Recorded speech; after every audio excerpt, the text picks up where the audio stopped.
सबसे पहली हत्या जो मैंने देखी वो मुझसे कुछ फुट की दूरी पर हुई थी। जब मैं दूध लेने गया था, मैंने सिर्फ 10 फुट की दूरी से देखा उसे। उन्होंने उसे 7 बार गोली मारी थी। और मैंने एक के बाद एक बहुत सारी मौतें देखी अपनी ज़िंदगी में। साउथ ब्रॉक्स की सड़कों पर आपको एक हत्यारा, एक लूटमार करने वाला और एक बहुत चालाक इंसान बन के जीना होता है। मेरे पिता की तरफ के लोग तांत्रिक और भूत सिद्धि करने वाले थे। हम तंत्र मंत्र और भूत सिद्धि करते थे। हमारा कांटेक्ट खुद शैतान से था। मुझे याद है कि मेरे पिता कमरे में जाया करते थे शैतान की पूजा करने के लिए, और मैं शैतान की उपस्थिति को भी महसूस कर पाता था। और मेरे पिता आराधना करते थे, टंग्स में बोलते थे, शैतान की अन्य भाषाएं बोला करते थे, दुष्ट आत्माओं की। और वहाँ वो फूल चढ़ाते, कैंडल जलाते और पानी डालते थे। शाम को 7 बजे से लेकर सुबह 5 बजे तक मैं एक डिमोनिक चर्च में जाता था, जहाँ तंत्र मंत्र भी सिखाया जाता था। मुझे ट्रेंड किया जा रहा था। मैं ट्रेंड हो रहा था तांत्रिक बनने के लिए। मुझे भूत सिद्धि करने वाली जादूगरनी औरतें जो 30 साल से, 40 साल से, 50 साल से अपने धर्म में लगी हुई थी, ये सिखा रही थी कि कैसे बात करनी है प्रिंसिपैलिटीज से, शैतान से, ज़मीन वाली दुष्ट आत्माओं से। आप शैतान से डायरेक्ट बात नहीं कर सकते, आपको पहले अधिकार कमाना होगा। जो सबसे पहली बार भयानक हत्या हुई थी, जो मैंने बताया, वो यहाँ इस घर में हुई थी। हस्बैंड ने 52 बार पत्नी को चाकू मारा था और उसके सर को काट के अलग कर दिया था। हम उसकी बेटी के साथ खेला करते थे, इसलिए जब हम उसे छोड़ने आए यहाँ पर, तो वो यहाँ खड़ी थी और उसको पता चला कि उसकी माँ इस तरह से टुकड़ों में काटी गई। इसी घर में हुआ था ये। एक बार मैं अपने स्कूल में अपने दोस्तों के साथ खेल रहा था, तो वहाँ एक पास्टर आए, एक बैंड भी उनके साथ आया था और वो गाना गाने लग गए। लोग इकट्ठा हो गए और वहाँ बड़ा अद्भुत माहौल बन गया। पूरे स्कूल में एक खुशी की लहर दौड़ गई और मैं एक टूटे हुए परिवार से आया था। वहाँ पास्टर स्टेज पे खड़े होकर बाइबल की कुछ बात बता रहे थे, बाइबल की कहानियाँ बता रहे थे, परमेश्वर कैसे सबसे प्यार करता है, और वो यही सब बता रहे थे। पहली बार मैं थोड़ा सा जुड़ा कि वाह, शायद परमेश्वर मुझसे प्यार करता है। हो सकता है परमेश्वर को मेरी या मेरे परिवार की ज़रूरत है। शायद परमेश्वर मुझे और मेरे परिवार को छूना चाहता है, हमारी परिस्थिति बदलना चाहता है। मुझे भी थोड़ा प्यार मिल सकता है, मुझे भी मिल सकता है। और वो मेरी तरफ चलते हुए आ रहे थे और मुझे पहली बार प्यार बहुत महसूस हो रहा था, इतना कि मैं समझा नहीं सकता। और ये पास्टर स्टेज से उतर के लोगों के लिए प्रार्थना कर रहा था, उन्हें छू रहा था, और मुझे लगा कि अब मेरी बारी है। अब ये पास्टर मुझे छुएगा और अब यीशु मुझे कबूल करेंगे और मुझे जताएंगे कि प्यार होता क्या है। और ये पास्टर मेरे बगल से चले गए। उन्होंने मुझे कभी नहीं छुआ। उन्होंने मुझे बिल्कुल नहीं छुआ। वो नीचे लाइन तक आए, मेरे पास आए और मेरे पास से गुजर गए और दूसरे लोगों को छुआ। मुझे लगा, ओह, यीशु ने भी प्यार नहीं किया, पिता ने प्यार नहीं किया, मेरा घर परिवार भी टूटा हुआ है। यीशु को शायद अच्छा लगता है कि मेरी माँ मार खाती है, मेरे भाई और मैं भूखे सो जाते हैं। उसे शायद अच्छा लगता है कि हमारे अपार्टमेंट में लाइट नहीं है, हम स्कूल में मिसफिट हैं, उसे हमारा स्कूल आना भी अच्छा नहीं लगता। ये जो यीशु है ना, ये भी मेरे बाप की तरह ही है, इनमें कोई अंतर नहीं है, ये भी मेरे पिता जैसे ही हैं। और मैं टूटा हुआ और बड़ा उदास अपने घर पहुंचा। और मुझे याद है 1 या 2 हफ्ते बाद लगभग, मैं स्कूल के बाहर थोड़ी मस्ती कर रहा था, अपने दोस्तों के साथ मज़े ले रहा था, और मैंने सुना कि कुछ नीचे गिरा। वो एक वुडू नेकलेस था। मैंने उसे उठाया और पहन लिया। उसमें बहुत सारे रंग थे और ये नेकलेस ही मेरा शैतान के साथ पहला कांटेक्ट था। कुछ समय के बाद हम टैरो कार्ड रीडिंग करने गए। वहाँ मैं जब गया तो मैं लगभग 10 साल का था, मैं छोटा ही था। वहाँ पर जो औरत भूत सिद्धि करती थी, टैरो कार्ड रीडिंग करती थी, वो विच लेडी, उसने मुझ में अपनी आंखें बिल्कुल धंसा दी। वो बिल्कुल मुझ पर फिक्स हो गई। हमें ये लड़का चाहिए, हमें ये लड़का चाहिए ही चाहिए। हम इसे सेंटेरिया का रिसर्च करने वाला बनाएंगे और ये स्पिरिचुअलिज्म को भी आगे बढ़ाएगा। स्पेनिश में आत्माओं की साधना करना डिमोनिक है और सेंटेरिया संतों की पूजा कहलाती है, लेकिन वो है दुष्ट आत्माओं की पूजा। और अगर ये तुमने हमें नहीं दिया तो ये 30 दिन में अपनी आंखें खो देगा। मेरी माँ होने के नाते मान गई और उसने अपना फर्नीचर बेच दिया, उसने अपना बेडरूम सेट बेच दिया सिर्फ $250 जुटाने के लिए, ताकि मेरी पहली सेरेमनी हो। इस औरत ने मेरी माँ के दिल में बहुत डर बैठा दिया था और मेरी माँ ज़मीन पे सोने लग गई क्योंकि उसके पास बेड नहीं था और वो ये भी नहीं चाहती थी कि मेरी आंखें खोएं। तो इन लोगों ने मुझे अंधकार की दुनिया में आगे बढ़ाया जब मैं 10 साल का था। फिर पहला एनकाउंटर जो मेरा हुआ, मैं जब 10 साल का था, वहाँ डेविल आया और उसने ऑफरिंग भी कबूल कर ली। मेरी ज़िंदगी अब शैतान को सौंप दी गई थी और उन्होंने मेरे गले में 5 मालाएं पहनाई। ये 5 तरह की बड़ी दुष्ट आत्माएं थीं जो आसमानी मकामों में रहती हैं। ये शैतान के नीचे होती हैं। उन्होंने ये मेरे गले में पहना दिया, जिन्हें सेंटेरिया कहते हैं। उन्होंने कहा कि यही रूहें आज से तुम्हारी मदद करेंगी और ये तुम्हारे स्पिरिचुअल गार्डियन एंजल्स हैं और अब से यही तुम्हारी आगे को फिक्र करेंगे। ये जो कोने की बिल्डिंग आप देख रहे हैं इधर इस कोने की, ये पूरी लगभग खाली रहती थी और मैं और मेरा भाई यहाँ ऊपर से उतर करके और पंप से पानी लेने जाते थे। ये वाला पंप था वो। ये खाली थी और ज़्यादातर अपार्टमेंट यहाँ के खाली ही थे और मैं और मेरा परिवार ही सिर्फ यहाँ रहते थे।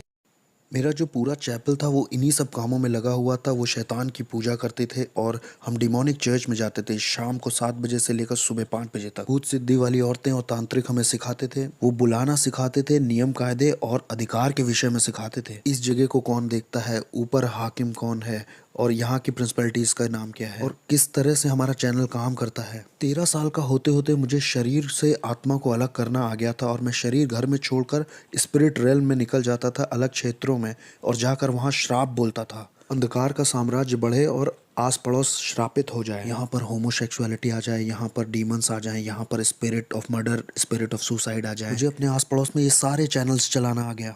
15-16 की उम्र आते आते मैं हॉस्पिटल्स में जाके आईसीयूज में मौत हो जाए ऐसा बोलता, दूसरे कमरों में मौत हो, ये इंसान मर जाए, ताकि डेविल की नज़र में मेरा लेवल या मेरा ओहदा और बढ़ सके और मैं न्यूयॉर्क सिटी का सबसे बड़ा डेविल वर्शिपर बनना चाहता था। शैतान मेरा बाप बन गया, उसने मेरे बाप की जगह ले ली क्योंकि मैंने ऐसी दुआ की थी कि मेरे बाप को मार दो। 33 साल की उम्र में मेरे बाप को चेहरे पर गोली मार करके ख़त्म कर दिया था एक नाइट क्लब में एक औरत की वजह से जब वो घर आ रहे थे। शैतान ने उन्हें ले लिया और उसने कहा कि मैंने पुराने से नए को बदल दिया है और ऐसे डेविल मेरा बाप बना।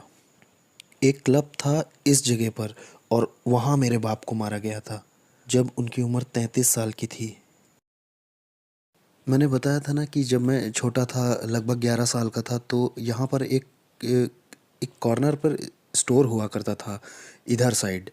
जब मैं दूध का गैलन लेने गया था मेरे सामने उस आदमी को मारा गया था। शैतान का पुजारी होने से मेरा ओहदा अब बढ़ चुका था और इतना बढ़ गया था कि मैं प्रिंसिपैलिटीज़ को और दुष्ट आत्मा को इधर से उधर भेज सकता था और मैं जैसे आपके साथ यहाँ बैठा हूँ ऐसे मैं शैतान के साथ बैठा करता था और वो ह्यूमन फॉर्म में आ जाता था। उसकी उपस्थिति आती थी और मैं सारी रात उससे बात करता था और वो मुझको असाइनमेंट्स देता था। मैं अच्छे क्लब्स में और लॉन्ज में जा कर के चेक करता था कि किसको मैं अंधकार के साम्राज्य में ला सकता हूँ। मैं उनको उनका भविष्य बता देता था, उनकी ज़िंदगी के बारे में उन्होंने क्या क्या किया है और उनके साथ क्या होने वाला है ये सब बता देता था। उन्हें बिल्कुल ये अंदाज़ा नहीं था कि मैं कौन हूँ। मैं बस दुष्ट आत्माओं की शक्तियों से भरा था। मैं खून भी चखा करता था। हर हफ्ते मैं जानवर को काट कर उसका खून पीता था और कभी समय नहीं हुआ या पैसे नहीं हुए तो खुद का हाथ काट करके खुद का खून पी लेता था। हमारे ग्रुप में और जिन लोगों के साथ मैं था वो सब डीमन से जुड़े हुए थे। उनमें डॉक्टर्स थे, लॉयर्स थे, उसमें प्रिंसिपल्स और जजेस और पुलिस ऑफिसर्स भी शामिल थे जो जादू टोने में लगे हुए थे। सिंगर्स जो आज की डेट में बहुत मशहूर हैं वो भी थे। मैं एक हवा के हाकिम को दूसरी जगह भेज सकता था, नीचे ज़मीन की दुष्ट आत्माओं को दूसरी जगह भेज सकता था ताकि उस जगह की चर्च बंद हो जाए, चर्च की ग्रोथ बंद हो जाए और लोगों के सेव होने के सारे मौके छिन जाएं। कभी कभी मैं शराब में धुत होकर के दुष्ट आत्माओं से इतना भर जाता था कि सड़क के बीच में खड़ा होकर के परमेश्वर से कहता था, सुन तुमसे भी थोड़ा उलझना चाहता हूँ, आओ थप्पड़ मारूं या थूक दूं तुम्हारे मुंह पर, आओ भिड़ के दिखाओ नीचे। मेरी शादी भी हॉलोइन पे हुई थी। शादी भी डिमोनिक थी जो मैंने हॉलोइन पे की थी। दूसरी दूसरी प्रिंसिपैलिटीज़ के डीमंस आए थे मेरी शादी में। कोई इंसानी जात मेरी शादी में नहीं आई थी।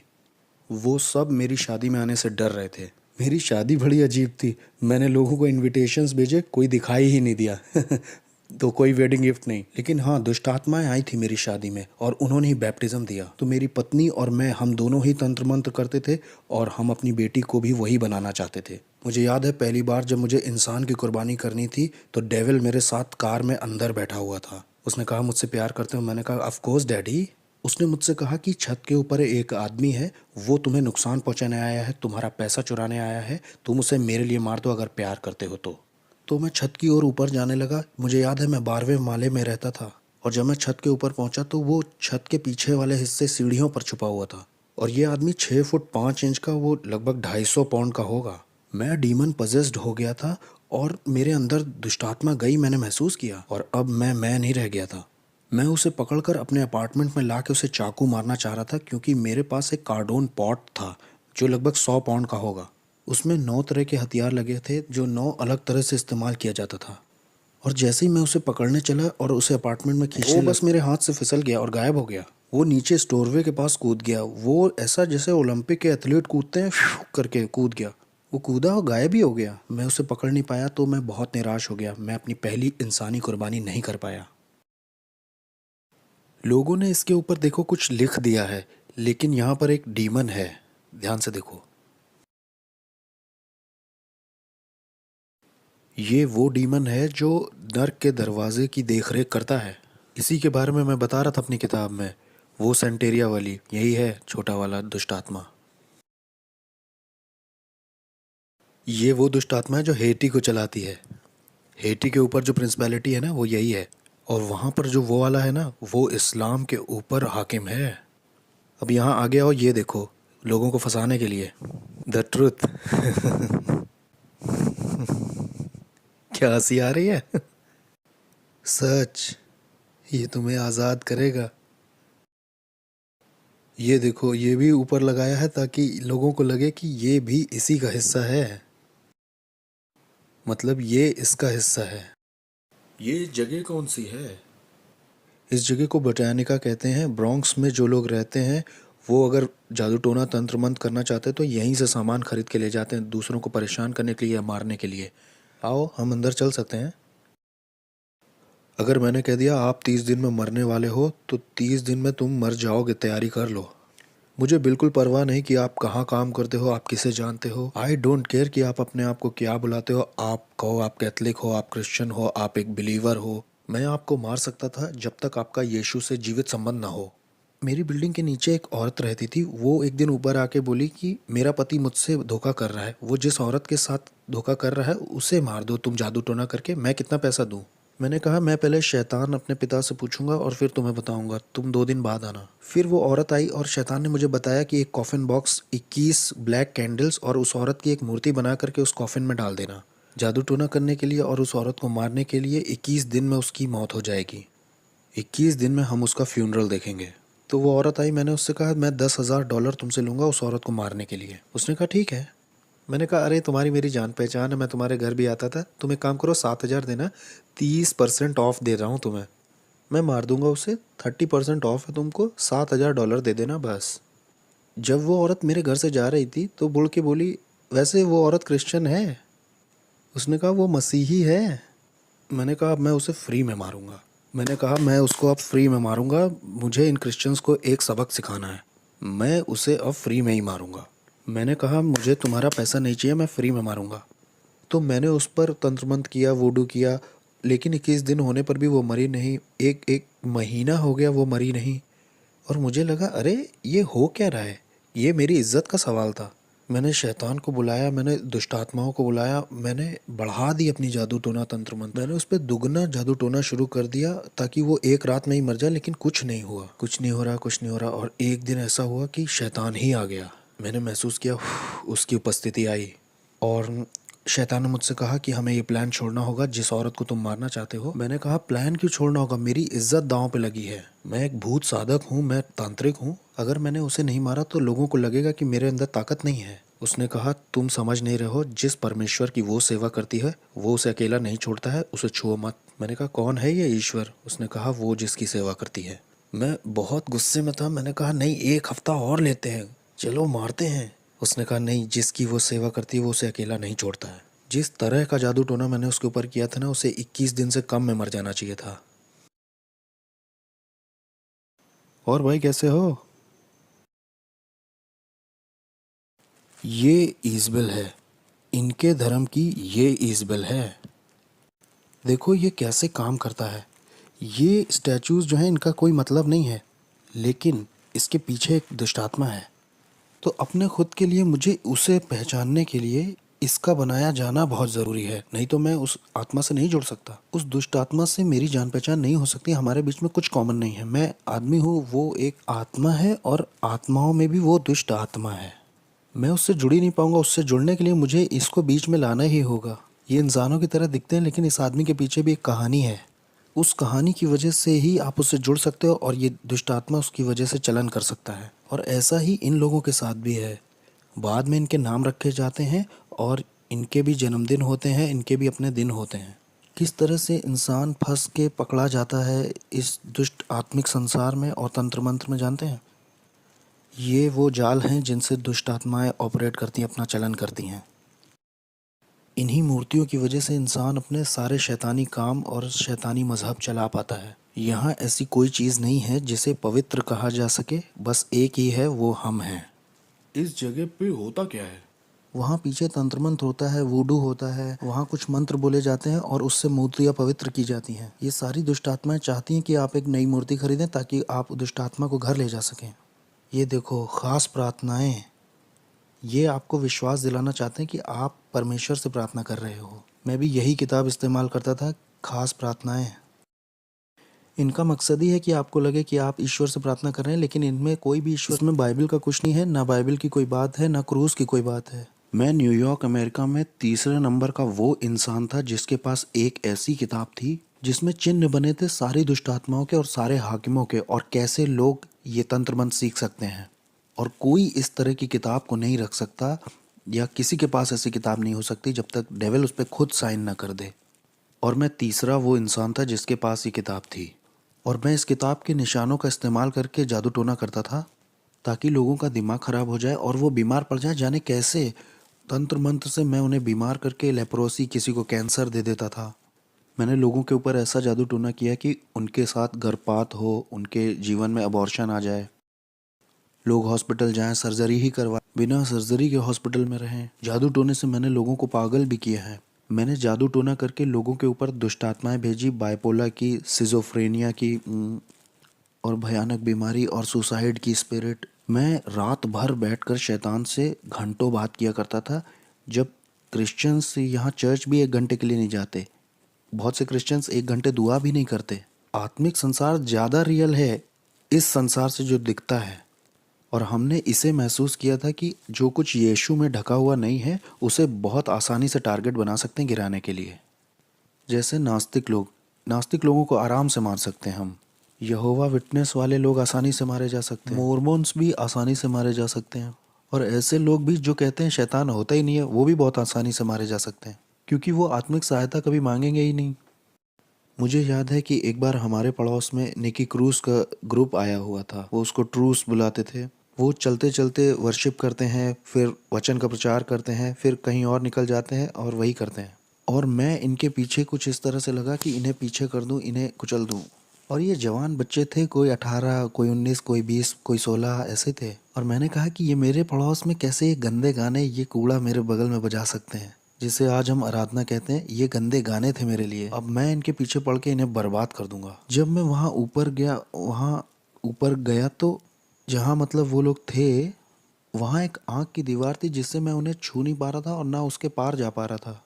किसी चीज़ ने मुझे रोका। जितनी बार भी मैंने आत्मिक शक्तियों को बोला जाओ, तो वो नहीं जा पाई, वो रुकती रहीं, और मैं कभी भी उन बच्चों को छू नहीं पाया। मैंने कहा कुछ तो सही नहीं है, कुछ तो ऐसा है जो सही से नहीं हो रहा। फिर मैं वहाँ से निकल गया। मैंने कहा अब मैं इनके साथ नहीं लगूंगा, इन्हें अकेला छोड़ देता हूँ। ठीक है, ये पहला राउंड जीत गए।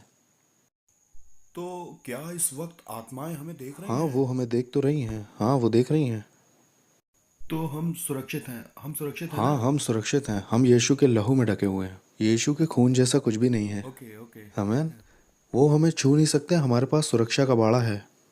हमारे चारों ओर सुरक्षा का बाड़ा है भाई। हम यहाँ आ सकते हैं और हम यहाँ की दुष्ट आत्माओं के पीछे भी पड़ सकते हैं, और हम इस जमीन को यीशु के नाम से श्राप भी दे सकते हैं, और शैतान हमारा कुछ कर भी नहीं सकता। मेरे पास बहुत पैसा था, बहुत बढ़िया कारें, बहुत सुंदर लड़कियां थीं। मेरे पास दुनिया का सब कुछ था। मेरे पड़ोसी मुझसे डरे हुए थे, क्योंकि जो मैं था, वो कहते थे तुम इससे उलझोगे तो तुम्हारे घर के लोग मरेंगे। तुम इससे उलझे तो ये बंदूक नहीं चलाएगा, ये सोते में मार देगा सबको। मेरे बाप शैतान ने मुझे बहुत बढ़िया चीज़ें दी थी, ऐसी ताकत दी थी कि लोग मुझसे डरते थे, जैसी मैं सोच भी नहीं सकता। यहाँ तक कि पुलिस भी मुझसे डरती थी, मेरे पड़ोस की सिक्योरिटी भी डरती थी। लोगों को ये मालूम था कि ये शैतान का बच्चा है, ऐसा कहते थे लोग। मैंने कई क्रिश्चियंस को घुटने पिला दिया, दुआ के लिए नहीं, क्योंकि उनमें ताकत ही नहीं थी। इसलिए नहीं कि आपका परमेश्वर ताकतवर नहीं था, मुझे गलत मत समझिए। परमेश्वर तो ताकतवर था, लेकिन बर्तन कमज़ोर था। बर्तन का कोई प्रार्थना का जीवन नहीं, ना कोई उपवास का जीवन, और ना परमेश्वर से इसका संबंध सही है। ये व्यक्ति भक्त जैसा बस बाहर से दिख रहा है, लेकिन कोई शक्ति नहीं है। ये व्यक्ति कमज़ोर है और इसके जीवन में कुछ हो भी नहीं रहा है। इसके पास बाइबल भी है, इसके पास कपड़े भी सही हैं, इसके वस्त्र सही हैं, लेकिन इसका कोई जुड़ाव नहीं है यीशु के साथ, क्योंकि ये उसकी इच्छा से बाहर है, उसकी प्रतिज्ञाओं से बाहर है और इसके डिवाइन पर्पस से भी बाहर है। इसलिए मेरा उस पर अधिकार है, मैं उसको गुलाम की तरह बना लूँगा, मैं उसे तोड़ दूंगा, उसके साथ तंत्र मंत्र करूँगा, मैं करता जाऊँगा एक मसीही से दूसरे मसीह, एक चर्च दूसरा चर्च, कई सारे। मैं हर वो चीज़ गिराता जाता जो यीशु के क्रूस को दिखाती थी।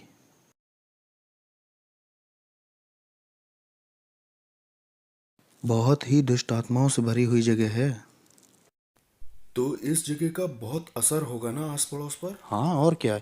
ये जो पूरा एरिया है ना, ये इसी की वजह से लॉक्ड है। ये शैतान का गढ़ है, हम शैतान के गढ़ में गए थे। इस गढ़ का पूरा बाजार नरक से था। सोचिए, ये जाते हैं $100-200 लेकर के ये सब खरीदने के लिए, और इससे उन्हीं का नुकसान होता है, इससे दूसरों का, गरीबों का भला हो सकता है। इससे उन्हें लगता है कि उनकी ज़िंदगी और अच्छी हो जाएगी, उनकी ज़िंदगी और बेहतर बन सकती है। इससे वो सोचते हैं कि उनकी उन्नति होगी, उनके शाप, उनकी पीढ़ियों के शाप टूटेंगे। ये मोमबत्तियाँ, ये वुडू खरीदने से इन्हें लगता होगा, लेकिन परमेश्वर कहता है कि ये तुम्हें फ्री में दे रहा हूँ मैं, बस अपनी ज़िंदगी मुझे दे दो और मैं तुम्हें आज़ाद करूँगा। लेकिन ये इन्हें नहीं चाहिए, ये उनके लिए बहुत मुश्किल है, ये तो इनके लिए बहुत कॉम्प्लिकेटेड है। लोग इस तरह की जगह में आते हैं, $200 भी खराब करते हैं और ज़िंदगी सोचते हैं अच्छी हो जाएगी और बहुतायत से भर जाएगी। हेटी के ऊपर जो दुष्ट आत्मा है, उससे मेरा कांटेक्ट था, उसका नाम है कैंडेलो, उससे मेरा संपर्क था। और मियामी के दुष्ट आत्माओं से भी संपर्क था, अफ्रीका की दुष्ट आत्माओं से भी था, न्यूयॉर्क के ऊपर जो हवा के हाकिम हैं उनसे भी था, कुछ और भी थी जो दुनिया भर में जाना चाहती हैं। यहाँ पे एक सड़क है, वहाँ दूसरी दुष्ट आत्माएँ हैं, हाकिम हैं। 42 नंबर की सड़क पर जो दुष्ट आत्मा है वो यहाँ आना चाहती थी। मैं ये कहूँगा कि मुझ में विवेक नहीं था। मैंने अपने भाई के ऊपर, सगे भाई के ऊपर जादू टोना तंत्र मंत्र करके उसे 5 साल की जेल करा दी। अपना खुद फ्लैश एंड ब्लड था, मेरा खुद का भाई, तंत्र मंत्र से 5 साल के लिए अंदर हो गया वो। मेरा एक और भाई था, एक बार वो मेरे घर आया था बड़े एटीट्यूड में, तो डीमन उसके ऊपर कूद गया है। वो मेरे घर से ऐसे भागा, उसका पेट दर्द बहुत बढ़ गया था। मेरी माँ भी इस बात की गवाही दे सकती है। मैंने अपने शरीर के साथ बहुत सारे रीति रिवाज किए थे, इतने सारे संस्कारों से गुजरा था मैं। लास्ट वाले में मैंने अपनी आत्मा शैतान को सौंप दी थी। एक सेरेमनी में मैंने गन पाउडर और जानवर का खून पिया था, जिसे सैंसी कहते हैं। सैंसी हेशे और फ्रेंच की सेरेमनी है।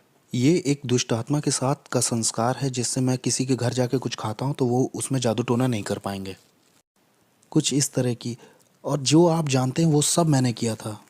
मैं जिस दुष्ट आत्मा वाले चर्च में जाता था, वहाँ एक सीक्रेट मीटिंग होती थी हर साल। हर एक बड़ा जादू टोना, तंत्र मंत्र, वॉलॉक, विचेस उसमें आते थे। वहाँ ये फैसला लिया जाता था कौन सा हाकिम किस जगह के क्षेत्र पर राज्य करेगा।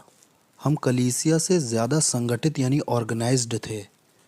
अंधेरे का जो साम्राज्य है वो यीशु मसीह की कलीसिया से ज़्यादा ऑर्गेनाइज्ड है। हमें पता था सेरेमनीज कैसे करनी है। अगले साल की तैयारी इस साल के ख़त्म होने से पहले ही हो जाती थी। यहाँ क्रिश्चियंस 1 घंटे के लिए प्रार्थना नहीं करना चाहते हैं। यहाँ क्रिश्चियंस का लगातार वाला रिश्ता नहीं है चर्च में परमेश्वर के साथ। मैंने 1 साल का रेस्ट भी लेना चाहा और शैतान ने 1 साल के लिए मेरी आंखों की रोशनी ले ली। मैं 1 साल तक पूरी तरह से अंधा था, इसका सर्टिफिकेट भी है मेरे पास। मैं पूरी तरह से अंधा था। वो लोग मेरी यहाँ तक तैयारी करा रहे थे कि एक देखने वाला कुत्ता ले लो और वो जो स्टिक लेके चलते हैं ना, आपने देखा होगा वो। मेरी माँ ने 1 साल मेरा ध्यान रखा। मेरी आंखें पूरी तरह से अंधेरी हो गई थी। एक बादल जैसा धुआं मेरी आंखों के ऊपर आ गया था। मैं पूरी तरह से अंधा था। और जब मैंने शैतान को अपनी ज़िंदगी वापस दे दी तो 7 सर्जरीज के बाद मेरी शैतान ने आंखें लौटा दी और फिर मैं दोबारा देख पाया। और ये मेरी सज़ा थी जो शैतान ने दी कि 1 साल की छुट्टी मुझे चाहिए थी। मैं 1 साल की छुट्टी लेना चाहता था। शैतान ने कहा अच्छा छुट्टी चाहिए, ये लो, और उसने मेरी आंखें ले ली। और इस तरह की दुनिया का था मैं कि आप शैतान से पंगा लोगे तो शैतान आपको या आपके परिवार के लोगों को मारेगा। एक तरह का डर आपको हमेशा रहेगा कि आप ये धर्म छोड़ नहीं सकते। सेंटेरिया, पोलोनियम्बे, स्पिरिचुअलिज्म, ये धर्म छूटेगा नहीं। डॉक्टरों के पास कोई एक्सप्लेनेशन नहीं था कि मेरी आंखें कैसे गईं। जबकि मैं कहूँ क्रिश्चियंस, मसीही जब गलत करते हैं या उनसे बुरा हो जाता है तो उनके घर में जो कुछ दिखाई देता है वो है दया और अनुग्रह। लेकिन अगर आप शैतान को कुछ ऐसा दिखाते हो तो शैतान को पसंद नहीं आया तो आपको या आपके परिवार को मारता है।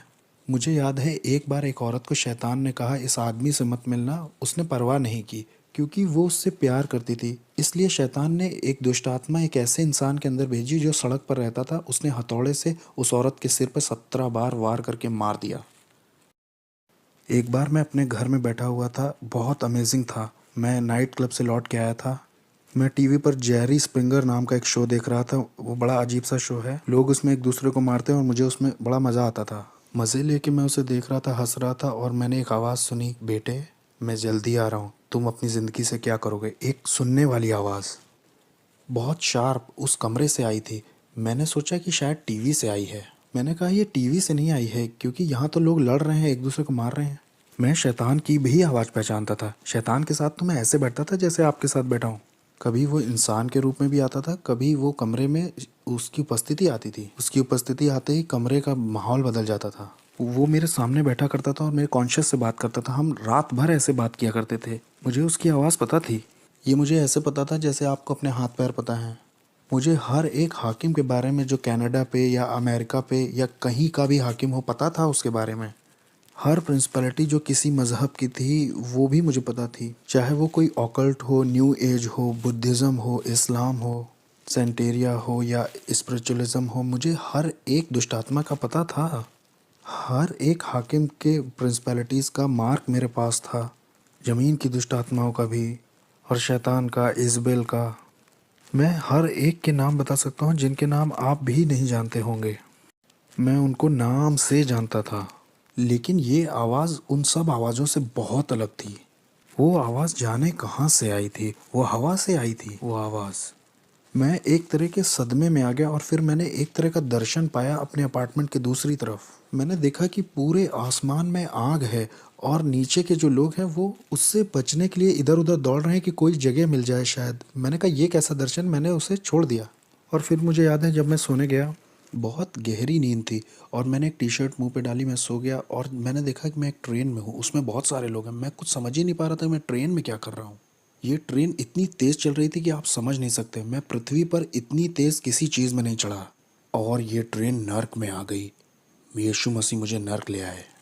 और जब मैं नर्क में पहुंचा तो वो ट्रेन दरवाजे से बहुत कस के लड़ गई। एक इतनी तेज़ आवाज़ हुई कि सब खुल गया और बहुत गर्मी बाहर आ रही थी, न जाने कहाँ से। वहाँ सांस लेने में भी बहुत दिक्कत हो रही थी। मैं ट्रेन से जैसे बाहर आया तो उसमें जो लोग थे उनके चेहरे नहीं दिख रहे थे, लेकिन उनके चेहरे पर डर दिखाई दे रहा था। वो डर आप महसूस कर सकते थे। ये डर इस बात का था कि आप वहाँ से कभी बाहर नहीं निकलेंगे। और ये जगह पूरी भरी हुई थी।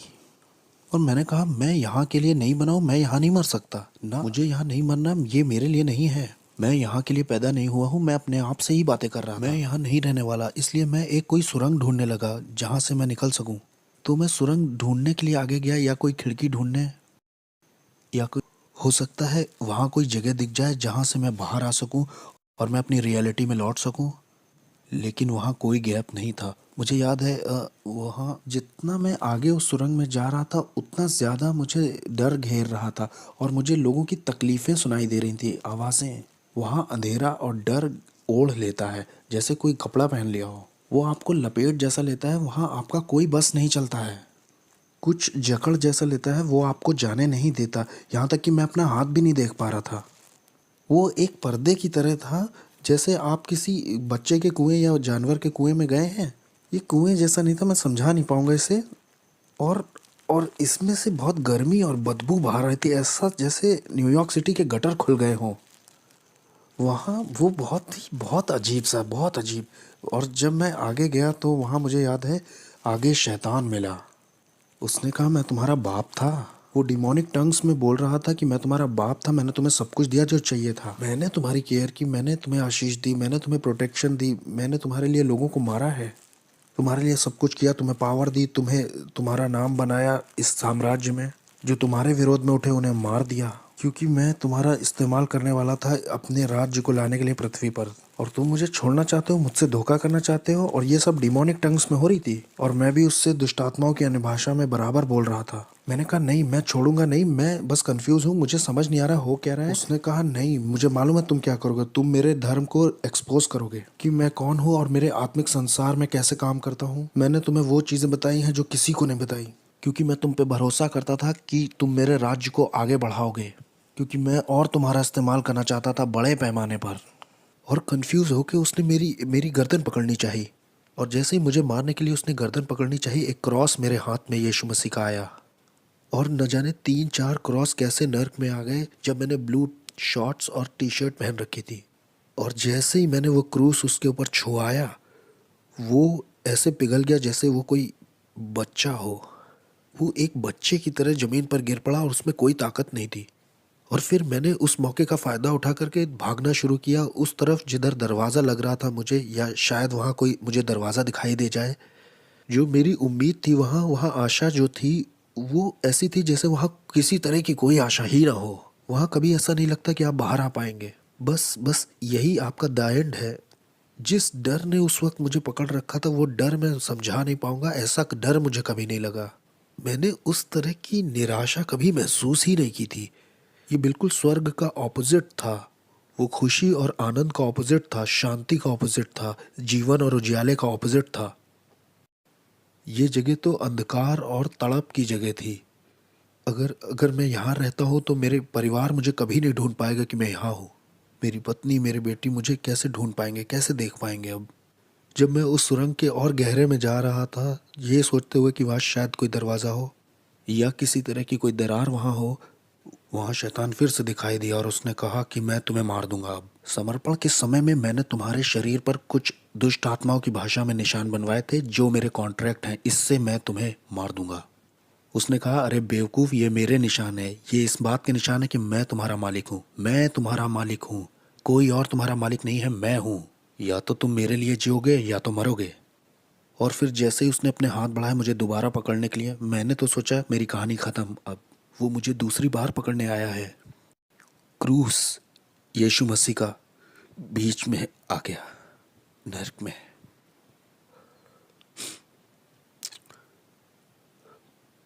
कोई प्यार नहीं है क्रूस से बढ़ के जो मेरे जैसे पापी के लिए आए नर्क में।